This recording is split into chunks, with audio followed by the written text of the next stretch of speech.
Join me in the jungles of South America as I search for El Dorado, the legendary city of gold. It was a dream that lured hundreds to risk their lives. It powered the conquest of South America. A city covered in gold, richer than anyone had ever imagined. Yet for centuries, most people have assumed that El Dorado was only a myth. Now, a recent discovery is giving explorers new hope. Could there really be a city of gold just waiting to be discovered? My quest to find out will take me from the high peaks of the Andes to the icy waters of Lake Titicaca, to the mysterious pyramids of Paratuari, deep in the Amazon jungle. We're digging for the truth, and we're going to extremes to do it.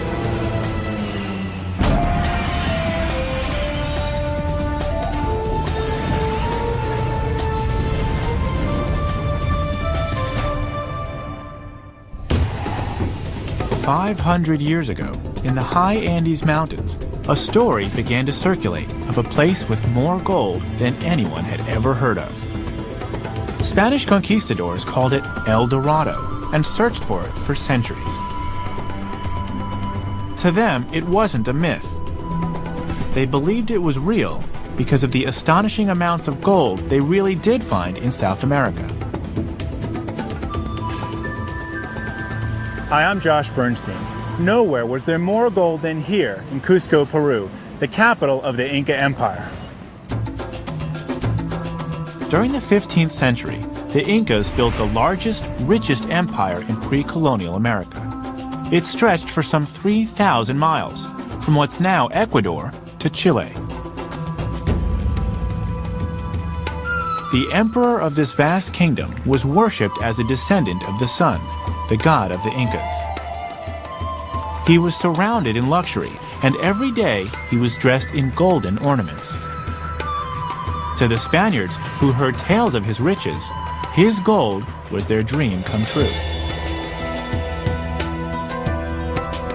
When the Spanish first came to Cusco, they found temples coated with gold. Effigies, ornaments, jewelry, clothing, everything was gold. The Incas seemed to have an inexhaustible supply of it. But the gold was never enough for the conquistadors. Rumors of a golden city hidden in the jungle became an obsession. Even today, it lures treasure seekers to risk their lives in search of it.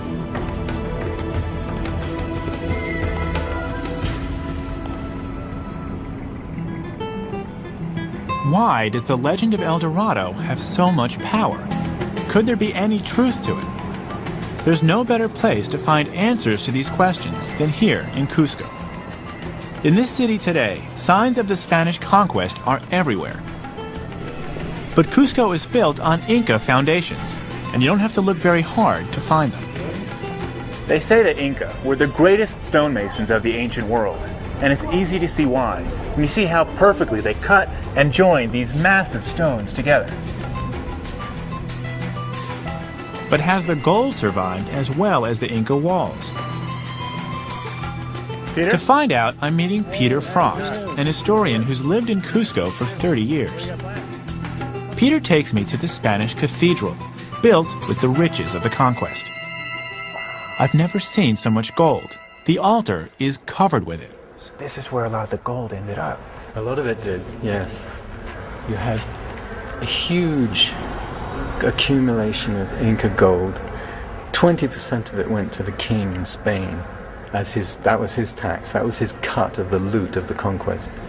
Then you had individual conquistadors taking their share, and many of them donated large amounts of their share to the church because they were very pious Catholics, and much of it ended up in these imposing gold leaf altars in the Spanish churches that was fabulously impressive to anybody who saw them at the time, and a good deal of the point of that was to impress the natives with the power of Spanish religion. It was an astute move on the part of the Spaniards. They knew that gold was sacred to the Incas, who used it to create beautiful objects in honor of their god, the sun. But gold had a very different meaning for the conquistadors. most of these beautiful objects were melted down by the Spanish. To the Spanish, it was bullion. It was turned into coins and ingots. So the Incas who were alive at this time had to watch their sacred relics being melted down for the Spanish. Indeed, they did. They saw their meaning, their cosmology, their religious symbols being stripped away and disappearing, melted down. It was a major trauma for them, part of the trauma of the conquest. As Peter leads me around the church, I continue to be amazed by the amount of gold that's here. Yet it's only a fraction of what the Inca ruler possessed. He was the sole owner of the empire's gold, so he received regular tributes from conquered lands. Well, in today's money, it was mega millions of dollars. It was a staggering fortune in those times.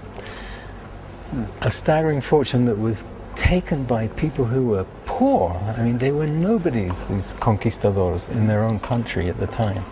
And suddenly, overnight, they were wealthy beyond their wildest dreams. It was an extraordinary story. But how does this fit into the legend of El Dorado? Well, the way I see it, El Dorado was the dream of the have-nots, because the first wave of conquistadors made fabulous fortunes. These stories came back to Spain and to Central America, where the Spanish had already been for a while, and people started flooding down here. It was like a gold rush in a way. But where was the gold? You know, now most of it was in the hands of conquistadors who'd already taken the major share. You know, so the next guys had to have a dream to live on for. What Peter's saying is that the legend of El Dorado persisted because the conquistadors desperately wanted to believe in it. Likewise, the Inca version of the story continued to evolve long after the Spanish invasion of 1532. The legend goes that the Incas saved some of their treasures and retreated to this mythical city somewhere in the rainforest. All these myths have survived, and there may be some truth in those legends. There are so many layers to the legend of El Dorado, it's no wonder it's taken on a life of its own. And now I've just heard that there's something more. A recent discovery that's giving explorers new hope that El Dorado is more than a myth. Luckily, I've been able to catch up with a seasoned explorer named Greg Diarmengian. Greg works as a psychologist in Boston, but for the past 20 years, he's spent much of his free time in the jungles of Peru, on the trail of El Dorado. So what is it that's gotten everyone so excited about El Dorado again? This has. What is that? This is a copy of a letter recently discovered in the Vatican archives, written by a Jesuit priest in the mid-1500s. And what does it say about El Dorado? It describes a journey of Indians of that era to the kingdom of Paititi. Like, what is Paititi? Paititi is said to be the Incan city of gold beyond Cusco. So the Incas also believed in a city of gold beyond Cusco. Could this be the same place the Spaniards called El Dorado? The Incas believed that they were descendants of a great hero called Incare. He rose from the waters of Lake Titicaca to found Cusco and then ended his days in Paititi, deep in the jungle. When the Spaniards heard this story, they began to search for Paititi, believing it must be the real El Dorado. They never found it. Now, Greg says this letter gives credence to the idea that Paititi was a real place. And the letter describes it as rich in gold. Maybe El Dorado really did exist. So if we were to follow the instructions, where is Paititi? We can follow the direction to the northeast, and we can get a lot of clues from this document that we didn't previously have. Northeast of Cusco. Northeast of Cusco, yes. Where would that put it on the map? It would put it an indefinite distance in this direction, but it would take us through the Pantiacoya area, the area most frequently associated with Paititi in local Peruvian legend. Much of the Pantiacoya is dense jungle, largely unexplored. In the south of it is a series of strange formations called the Pyramids of Paratuari. Greg was the first to explore them in 1996. At the time, he wasn't able to fully determine whether they're natural or man-made. So he says they're definitely worth more study. We go northeast. But he cautions that they're very hard to reach. It's a torturous kind of terrain in that it's so covered with dense vegetation, moss, ravines, dense cloud forest, high altitude jungle, lower altitude jungle, unnavigable rivers, such that traveling there is one difficulty after another. But if I wanted to go on a search and take an expedition out there, could you help me organize that? Absolutely. Yeah? Yeah. Pretty good adventure, huh? Greg's gotten me excited about the possibility of finding Paititi, but he has a lot of preparations to make first. Our journey will cover a broad range of territory, from mountains to rivers to thick jungles few have penetrated. Sounds like a real adventure. Meanwhile, I'm heading off on a mini expedition of my own. I know why the Spaniards wanted gold, but I want to know more about what it meant to the Incas. Coming up, Lake Titicaca. At an altitude where most people are skydiving, I scuba dive the icy waters of one of the world's highest lakes, in search of clues to the true story of El Dorado. I'm on a quest to find El Dorado, the legendary city of gold. I've learned that here in Peru it's called Paititi, and that it may be more than just a legend. In Cusco, I saw a 16th century letter that suggests the city is a real place. Before I go in search of it, I'm headed for Lake Titicaca, the sacred lake of the Incas. It's long been associated with legends of gold. Wow. This is Lake Titicaca. It's breathtaking. Literally, at close to 13,000 feet above sea level, I can barely breathe. It's going to take my body a few days to acclimatize. Yet I'm anxious to get into the water. I've heard that the Incas actually sacrificed golden treasures to this lake 500 years ago. Why would they sacrifice something so valuable? I'm wondering if there's any evidence left to be found at the bottom of the lake. There's only one way to find out. That's where we're going to dive. Diving at this altitude is a real challenge. Almost nobody dives in Titicaca. Make a knot here. But my guide, Gustavo Villavicencio, has a real passion for underwater archaeology, despite the dangers. High altitude diving has a whole different set of risks associated with it. At 13,000 feet, the atmospheric pressure is less than half of what it is at sea level. That makes scuba much more dangerous. Dive tables here. So for us to be safe, we're being conservative with our bottom time. Yeah, we're very conservative. So we'll spend a little less time than the dive table shows because of the altitude. Because of the altitude, yeah. And we also have to consider that the water is very cold here. We got 9 degrees Celsius here, so It's cold water, right? it's cold water, yeah. Okay, so I've dived in like the Caribbean and Pacific where it's warm. Sounds great. This is my first cold water, high altitude dive. That's your first very cold water. Really? Okay, Very cold water. Looking forward to it. All right. Okay. In 2004, an expedition with a remote submersible sighted a gold icon in this lake that weighed an estimated 77 pounds. So there's probably a lot more to be found. But diving here is going to be very tricky. I'm a little apprehensive. I've never done high altitude diving.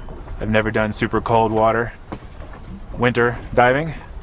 And I see that Gustavo's wearing a dry suit, and I'm not. So he may know something I don't. But you're tough. I'm tough? You're tougher than I am. Yeah. Well, we'll see how it goes. But yeah, I'm a little nervous. This is the whole altitude thing. I'm not sure how that's going to go. 13,000 feet and we're going scuba diving. We'll see.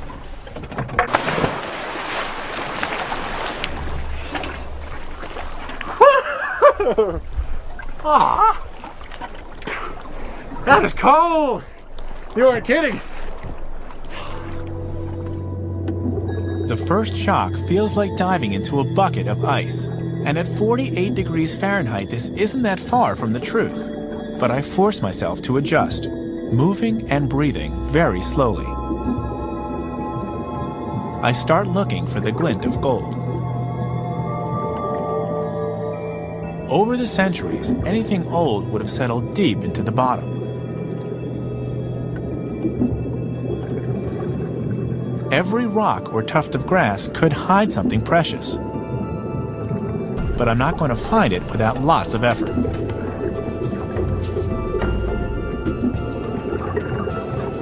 The seconds tick by. We can only stay down for 25 minutes. Now I understand why most expeditions take weeks to find anything here. There must be an easier way to determine why the Incas sacrificed gold to this lake. We don't want to outstay our welcome. Gold would have been nice, but this has been a beautiful dive. Definitely an adventure worth doing. The next day, we head out again. Knowing my interest in the lake's history, Gustavo takes me to a sacred island. Actually, you can see a sanctuary. He points out sanctuaries built from rocks and says that worshippers would gather here as the sun rose over the lake to honor the sun god. So who made this? This is pre-Incas, Tiahuanaco possibly. So they're old. They're old. They've been here pretty for a old. long time. Yeah, they've been here for 1,000 years, bro. And if we were here 1,000 years ago, right here, looking at this sanctuary, what would be going on? What would we see? We can see a bunch of people pray and throw pottery and sometimes gold, stone carved boxes, and they put these gold idols inside and just throw them to the lake. They would actually throw gold into these waters? That's right. Wow. So even long before the Incas, ancient Peruvians were sacrificing gold into this lake. Gold was a symbol of their god, the sun. No wonder its value to them was spiritual, not monetary. I also find out that Lake Titicaca is even more important to my quest than I realized, because it's here, in the sacred high lakes of the Andes, that the legend of El Dorado actually began. Native people told stories of a great king who rode a golden raft into the lake. The king was so rich that he was covered in gold dust from head to toe. He would bathe in the lake and make golden offerings to the gods. The Spaniards called the king El Dorado, which means the Golden One. As the legend spread and caught fire, the Golden King became a golden city. But it's this story that inspired one of the world's most enduring obsessions.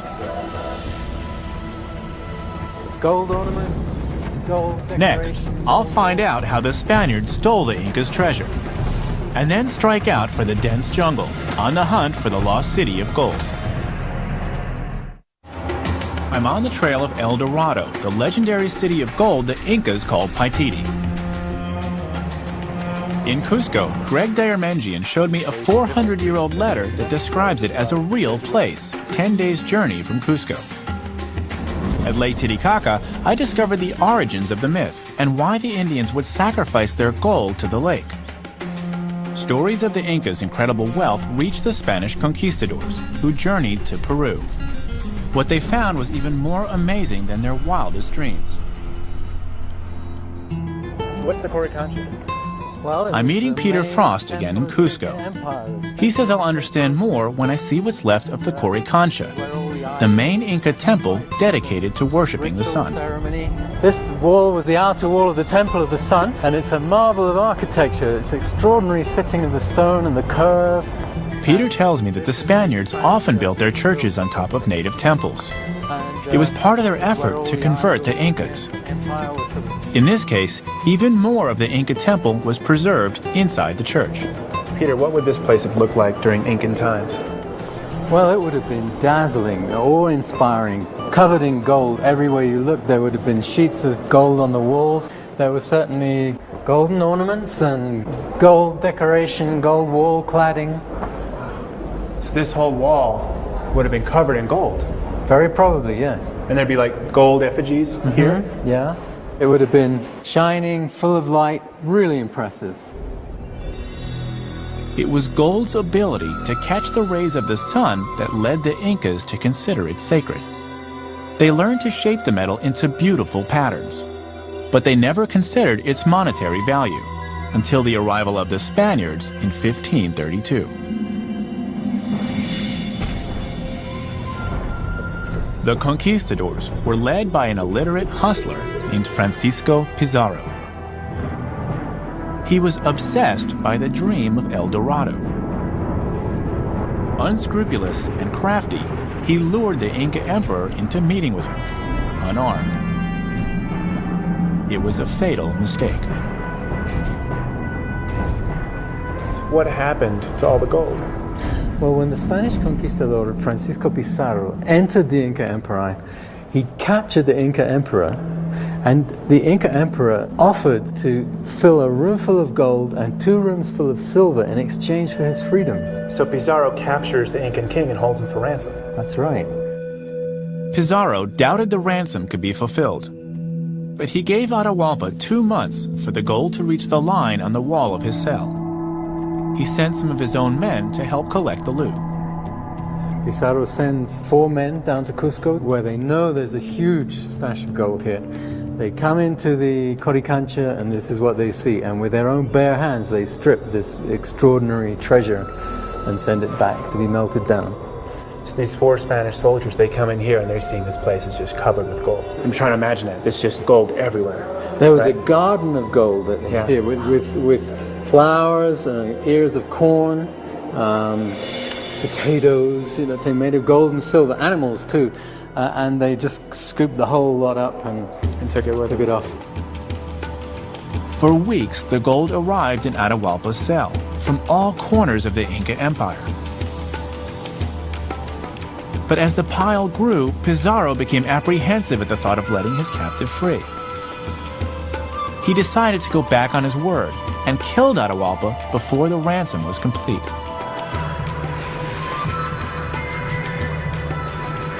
The Spaniards destroyed the cultural treasures of the Incas. They melted the gold into ingots and divided the spoils.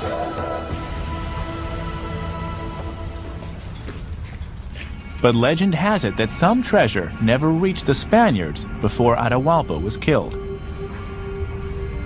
It's said that the Incas themselves took it away into the jungle, to the city called Paititi. No wonder the conquistadors kept looking for it.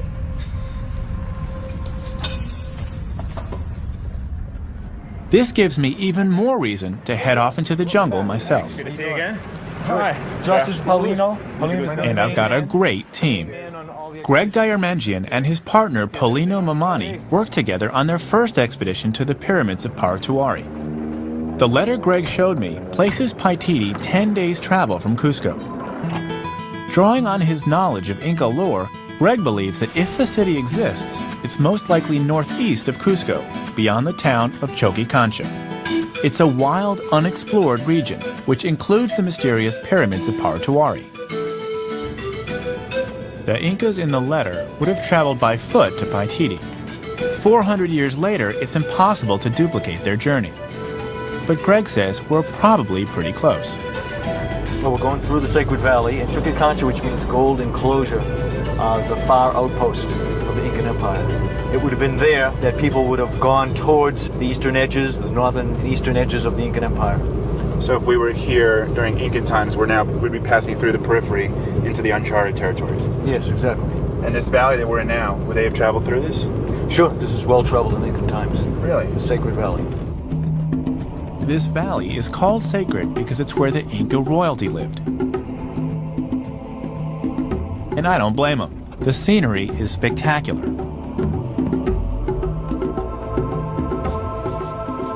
The hillsides are still terraced for farming, the way the Incas laid them out. In fact, the landscape seems to have changed very little since the Spanish conquest. Inca descendants still farm and herd goats and llamas, just like their ancestors did 600 years ago.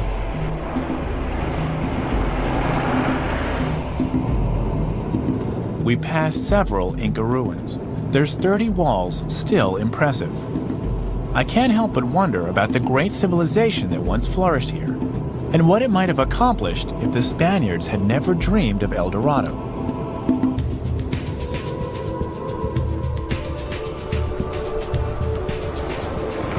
It's 100 miles to Choquicancha, where we'll leave the van behind. This road is so full of switchbacks, it'll take us 3.5 hours to get there. But I just as soon we take our time on roads like this.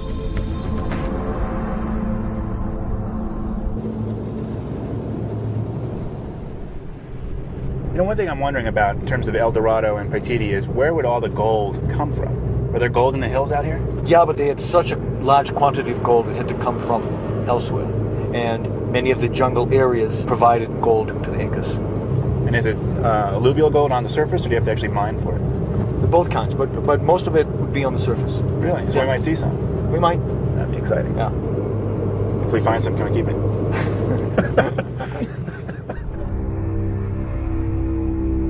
After a few hours, it begins to feel as if we're getting to the edge of civilization. In Inca times, this far eastern part of the empire was called the Antisuyo. It was wild and uncharted, just as it is today. We pull into Choquecancha in the late afternoon. Looks like they're ready for us. I'm drawn to the stone walls along the edge of the square. You don't get this kind of fine architecture in these remote areas unless it's indicating something very important. Greg tells me these walls mark the northeastern boundary of the Incan Empire. Beyond them lay the frontier and the fabled city of Paititi. So beyond this, it's just a llama ride into the jungle. Right? We'll take the llamas, Yeah. far, but the llamas won't go in the jungle themselves. They won't. But we will. Will we ride them? No, they just walk with us. I'm new to llama riding, or llama trekking. So I guess they carry some of this stuff. Why don't we go over there and show me how it works, okay? Are llamas friendly creatures? They're kind of skittish. They're kind of skittish, Yeah. You have to get to know them. We got a wild one. Llamas have been the pack animals of the Andes for millennia. But I find out that they're not very strong. They can only carry about 80 pounds, and even that not for long. So when one gets tired, you move the pack to another. Hey, jumping llamas. Okay, so it's a little bit fidgety. The llamas are ready, and so are we.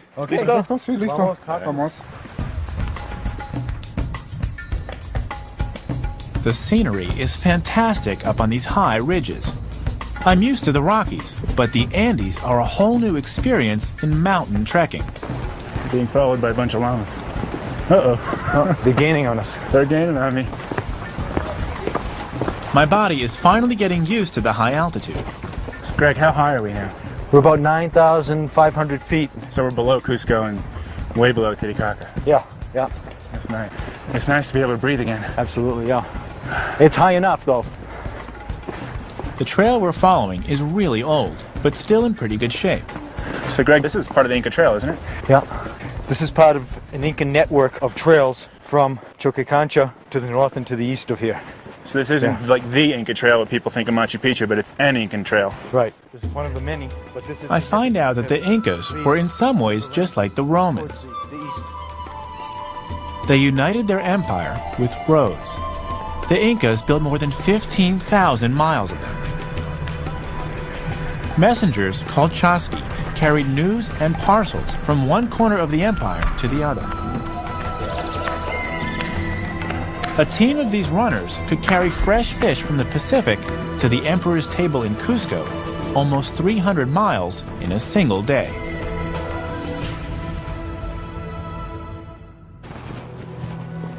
In fact, Greg tells me that the Inca roads were so good that a journey to Paititi today could actually take longer than it did 400 years ago, even with our head start in the van. We descend until we lose the last of the light. This part of the journey feels like the peaceful calm before a storm. I know that the jungle will be a lot harder. Many explorers have lost their lives in that dense, unmapped terrain. The llamas were great in the highlands, but here in the lowlands it's way too hot, and they'd only slow us down. From here, our search for El Dorado will be in the jungles of the Amazon. To get there, we'll go by boat. Hey, Paulino. ¿Cómo estás? Joining our expedition is Darwin Moscoso, a local expert on these jungle rivers. Well, we have to move quick because it's a long way. Retrocedemos un poco. The boat's long-tailed outboard is specially adapted to the shallow streams further on in the jungle. What's this boat called? Is it Pecky Pecky? Peque, peque. It's a single cylinder. Peque, peque, peque, peque. That's why. To the jungle.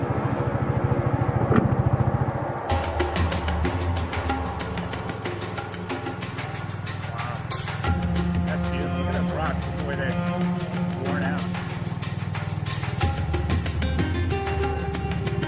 There. The distance we still have to travel is about 17 miles as the crow flies. You've done this before, right? Hope you don't hit a rock. But in the jungle, distance can be meaningless. Making your way through here is like forging a path through an endless maze. Greg, to get towards where Paititi might be, we take this larger river to a smaller river, and then eventually we just have to get out and bushwhack. Yeah. That sounds like a plan.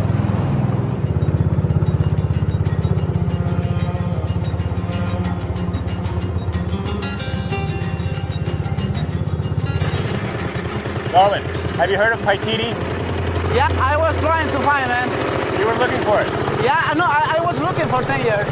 for 10 years. 10 years, yeah. Each time, it's expeditions for 1, 2, 3, and 4 months. In many ways, Greg and Darwin seem just as obsessed as the conquistadors in their search for El Dorado. At first, I wonder what keeps them looking. But then I hear the story that inspires all Peruvian explorers. It was 1911, high in the Andes northwest of Cusco, about 100 miles from where we are now. Hiram Bingham, a 35-year-old professor, was searching for a lost Inca city. After weeks of fruitless trekking through dense jungle, he was led by a native boy to an overgrown ruin on a mountaintop. It turned out to be Machu Picchu. Now, what was once a lost city is celebrated as one of the finest achievements of Inca culture.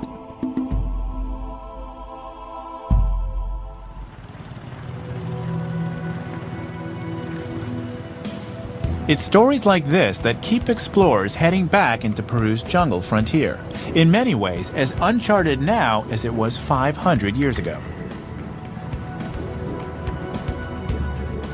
Yet I can't help but think of the hundreds of explorers who've lost their lives in this jungle, killed by hostile natives, wild animals, or rivers that can rise and grow turbulent in a matter of minutes.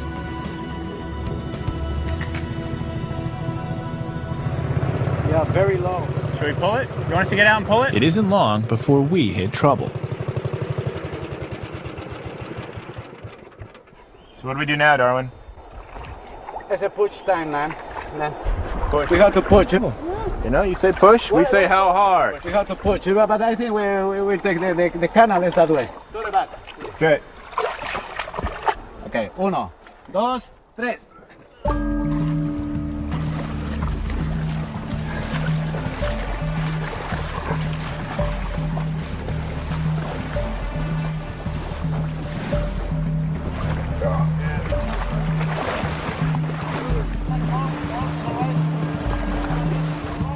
We've got to keep an eye out for stingrays. Greg says they're all over these waters. Piranha and poisonous snakes, too.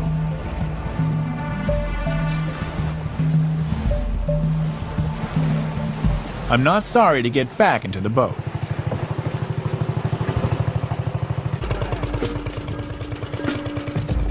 We're traveling on one of the little tributaries that branches off the Alto Madre de Dios River. We're hoping this one will take us up into the foothills of our search area. There are dozens of these tributaries, and Greg, Paulino, and Darwin have explored many of them in their prior searches for Paititi. It feels as if we're going deeper and deeper into a primeval jungle wilderness, an environment completely untouched by humans. Yet Greg has found ruins not far from here, so he's sure that this area is a prime candidate for Paititi. It's back to pushing. But now the river is little more than a stream. We've got to slash our way through.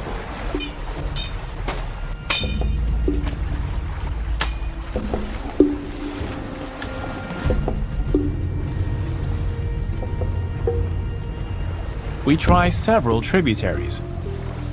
The end result is always the same.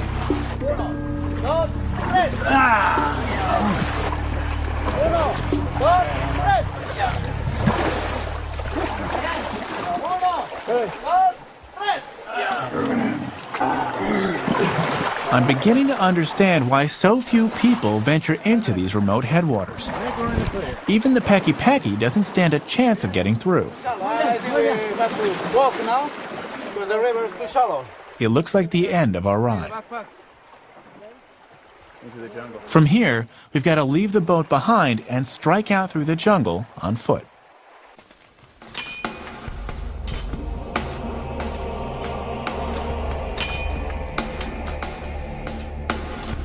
Now, we're miles from where we'd planned to start bushwhacking, in a part of the jungle Greg and the rest of the team don't really know. Getting to our search area near the pyramids of Paratewari will require every last ounce of energy. And in the jungle, every step is fraught with danger. This is an environment where everything moves, even the plants. And if it doesn't move, it'll bite, sting, Watch out for this one. or stick you.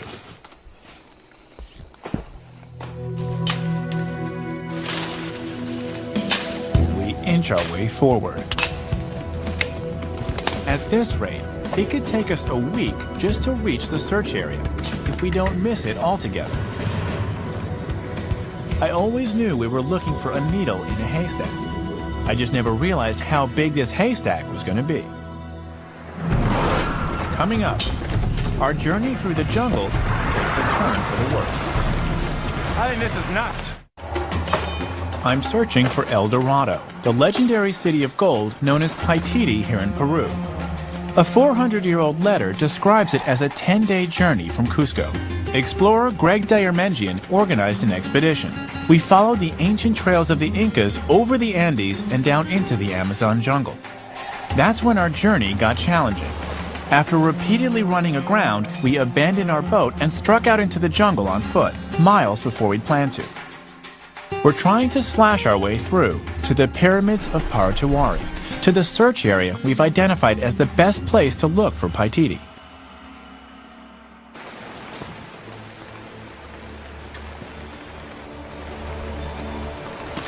Just when I think we have a chance of reaching it, the rain begins. I know it's a rainforest, but this rain is relentless. We have to move even slower now, and our optimism is wearing thin.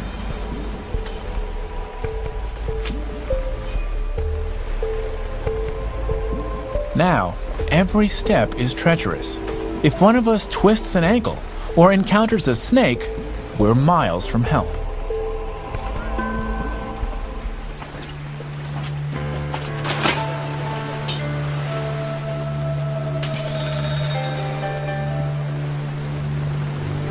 We're finding it hard to see even 10 feet in front of us. Greg says that the jungle around the pyramids is so dense that we could be standing on one of them and not even realize it.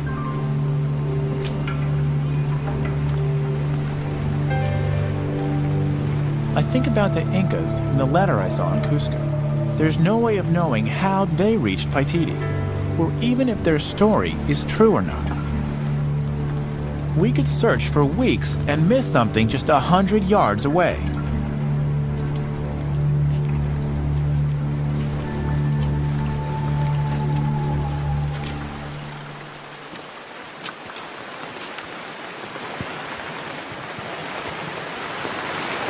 I think this is nuts. I mean, there could be a city right there and we'd walk right past it. It's hot, it's raining too much. So man, Greg, what do you think? It could be that in order to advance, we're going to have to go back, get up in an airplane, get aerial view, plan things from there. So we could actually get above this. I think it's true, man. All right. I mean, we're not going to get through it. So I think the only way might be to get above it. If that's an option, I'd say let's try that. All right. Okay, I get ready. The jungle has turned out to be a more formidable foe than I imagined.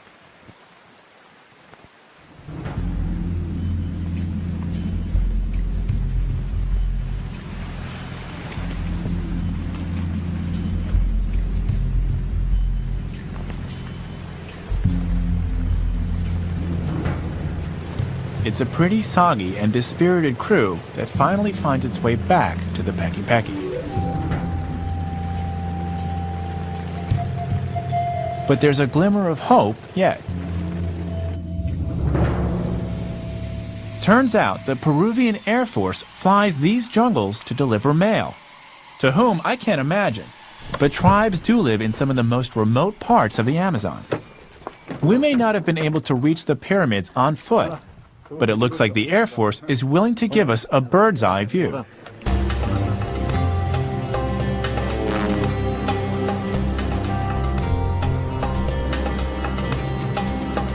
They agree to take the door off the plane and slow it down to let us study the terrain more closely.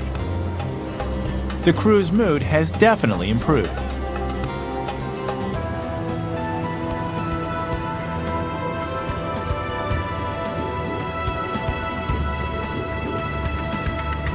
Slashing through the jungle, I didn't realize how vast it is.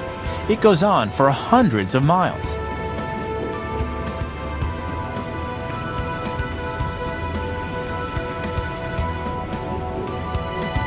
There's one tributary after another. I wonder how many lead to dead ends like the ones we encountered.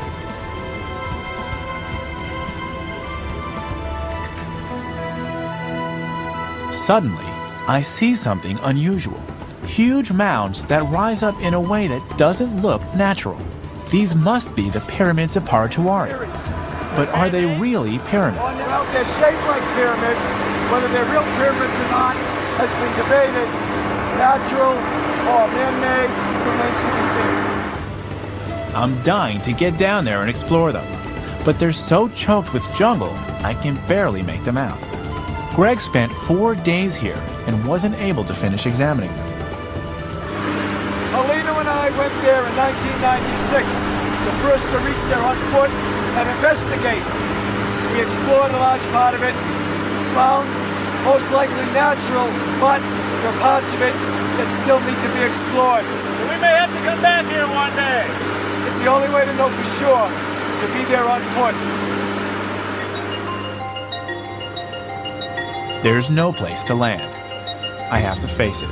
This is as close as I'm going to get to those mysterious pyramids. At least for now. They're great! Aren't they? Yes!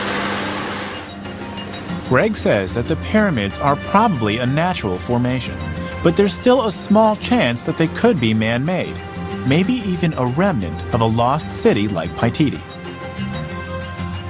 In any case, just this glimpse has given me a whole new perspective on what keeps the legend of El Dorado alive.